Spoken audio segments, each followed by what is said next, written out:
Yo, what's up guys, welcome back to the channel. In today's video I'm going to show you how to set notifications for savings transfers in Digit. You want to stay updated every time Digit moves money to your savings. Well, here's how to set up notifications for savings transfer. First step, open the Digit app and tap on settings. Once you're in your Digit account, you're just going to go to the settings, tap on settings, and once you're there, scroll to notifications and select notifications. Find the option for savings transfer alerts and toggle that option on. Next you're going to need to choose how you want to receive alerts. It could be via text message, emails, or it could be push notifications.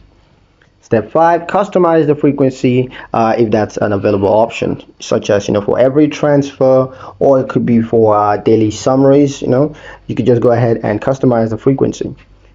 Next step, save your settings, and now you're going to get real-time updates whenever Digit saves money for you. Easy and helpful to keep track of your savings progress. Don't forget to like and subscribe for more Digit tutorials and ring that notification bell so you never miss another update in the future. Thank you guys for watching, and I'll see you in the next one.